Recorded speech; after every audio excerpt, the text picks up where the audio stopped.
I'm Sharon Willis, the Executive Director of the Enrichment Center. The Enrichment Center is an extremely valuable asset in the schools and in what we're doing. I really am passionate about the counselors being in the schools, embedded in the schools, because they can really meet the needs of the students there. Students today struggle with many issues. They're concerned with what happens on social media. They worry about grades. They worry about being the best at baseball or football or lots of other things. The students also, they have more pressure than than I know I ever had. And so we find students who are dealing with emotional trauma. We find students who are dealing with stress.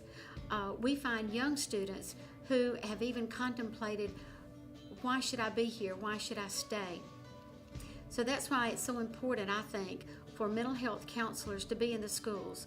Those counselors are trained to know what to do, to know how to work with children, to know how to provide treatment plans for children, and to help them get better.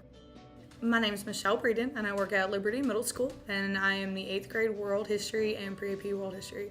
I am also the Liberty Girls Soccer coach, and I have been for the last 12 years. I can honestly say that I am completely humbled and honored that I was nominated and selected by not only the students, but by my administration. I don't really think I go out of my way. I think I just treat every student as I would expect to have been treated by a teacher. We all know kids are told what to do by their parents, and of course we all roll our eyes and we're like, oh yeah, mommy, dad, you know exactly what's going on. But for some reason, when a teacher comes up to you and says the exact same thing, you tend to listen more. And so I try to make sure that I can reinforce everything that their moms and dads have raised them into my classroom. Let them know they have an advocate no matter what it is. No problem's too small, no problem's too big. It can always be fixed. My name's Tom Runyon, assistant principal at Bob Jones High School. And I'm honored that students have thought of me in this situation. I'm just blessed to be a part of public education and be hopefully a positive influence on our students. I know for a fact that having really caring teachers and administrators and of course coaches throughout my educational career was a huge part in my becoming a teacher and trying to help students. I'm without a doubt a firm believer that I'm in the position I'm in because God has placed me there, and there's not a doubt in my mind that if I can show others the love of Christ in my daily life and the way that I'm trying to live and treat people and be a positive influence with young people, then I can some way in the way I'm living be a light to these young people and show them through my actions the gospel. Hi, my name is Elizabeth Lack, and I teach 8th grade English Language Arts at Discovery Middle School. Being nominated for this award has been, this recognition, it's humbling, and I'm just so grateful that I had the opportunity to be in the lives of my students. I feel like I have been placed here and that this is a calling. I'm truly blessed by God to be in this position, and I'm humbled because last year for me was very difficult. I had just finished up chemotherapy for breast cancer, and it's my students who carried me. So to know that they thought that I was making them safe and that they trusted me, I don't have words because they were there for me.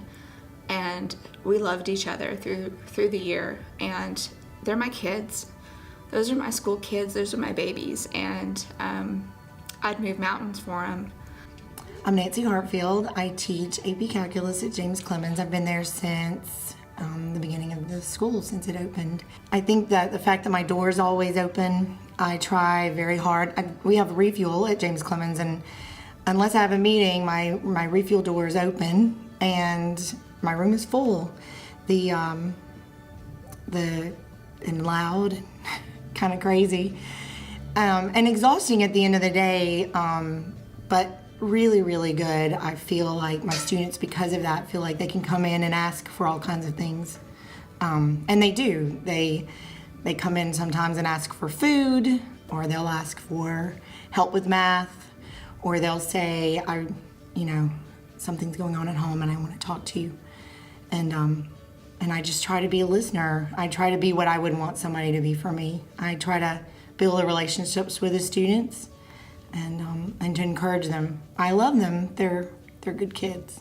My name is Laura Ruffin. I am a 6th grade math teacher at Madison Elementary. I've been at Madison Elementary for 12 years, and this is my 20th year of teaching. And one of the, I thought about 3 things when I was asked what I thought about being chosen as somebody that's made a difference in the lives of the kids that I teach. And the 3 things that I've thought about are, the first one is that I feel like I've made the right decision in my life to become a teacher, which I wanted to do since I was in 3rd grade. And the second thing I thought about is that the days that I go home exhausted and I can't do anything, I can't get up, I'm just worn out, it's worth it. And the third thing that I thought about is that when I go out in public and I see students that I've had 10, 15, however many years ago, and they remember me and ask me if I remember them, and of course I do, and they invite me to their graduation or to a graduation party or something, and they let me know that I made a difference in their life, and that makes it all worth it. So that's why we're there. I think the community should really look at supporting what's happening in the schools just by virtue of the fact that we're taking care of your kids. We're listening. We're a safe place for them to come and talk to a trained counselor, a counselor that they can trust, a counselor that's in the schools and knows the schools, and it's just a positive thing. They have somewhere they can go. You know, school counselors are wonderful, but having been a principal, I know how busy they are. They're taking care of 600 or 700 kids to one counselor, and that makes it very difficult for them to spend an hour with a child who's struggling. So we're really excited that we can be in the schools, and we need the community's support to stay there. We do not file insurance, we don't file Medicaid, and the reason for that is we want to meet and help any student who needs our services, any student that needs to talk to our counselor. We want her to be available to talk to that student.